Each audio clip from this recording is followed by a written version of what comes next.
c'est un fou, quoi.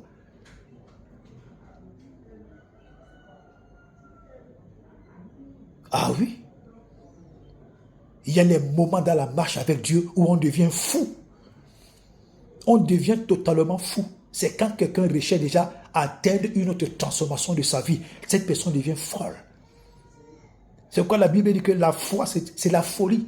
Quelqu'un devient fou dans son homme intérieur. Il dit, cette situation va dégager de ma vie. Je ne sais pas où tu viens, mais tu vas dégager. Je vais te traiter comme je dois te traiter, parce que Dieu m'a donné la puissance. La personne prend 3 jours, parfois 1 semaine, parfois 21 jours, parfois 45 jours, parfois 90 jours, pour dire à cette situation, même si c'est Satan qui t'a planté dans ma vie, tu vas dégager.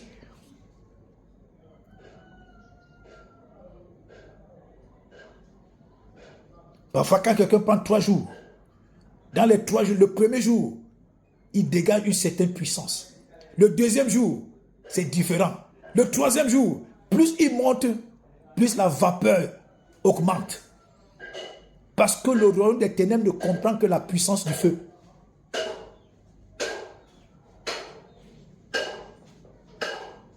Oh, Seigneur, j'ai trop prié. Tu es sûr que tu priais avant?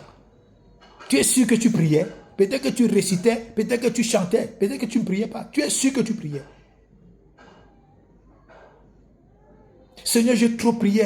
Seigneur, la situation, si j'ai trop prié, tu es sûr que tu as trop prié? Continue toujours de prier. Ah oui.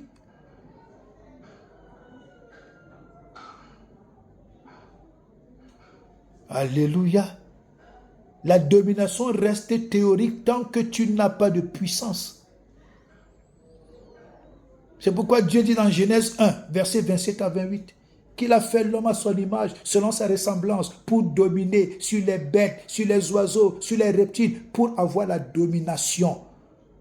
Dieu n'a pas créé l'homme pour que l'homme soit assujetti. Dieu n'a pas créé l'homme pour que l'homme soit dominé par les ténèbres. C'est pourquoi Dieu a eu pitié de nous. Il a envoyé Jésus après la chute dans le jardin d'Éden. C'est pourquoi Dieu est revenu, il est revenu comme Jésus, il a envoyé Jésus, c'est la même chose. Parce qu'il ne voulait pas que l'homme reste sous la domination du diable.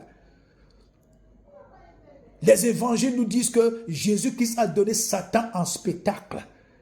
Mais qu'est-ce que les enfants de Dieu, les hommes de Dieu attendent pour fonctionner dans cette dimension, pour que Satan reste un sujet de scandale? Au lieu que c'est nous qui maintenons Satan dans la situation de honte dans laquelle Jésus l'avait frappé, mais c'est nous qui ouvrons la porte à Satan pour que Satan devienne le maître de l'église.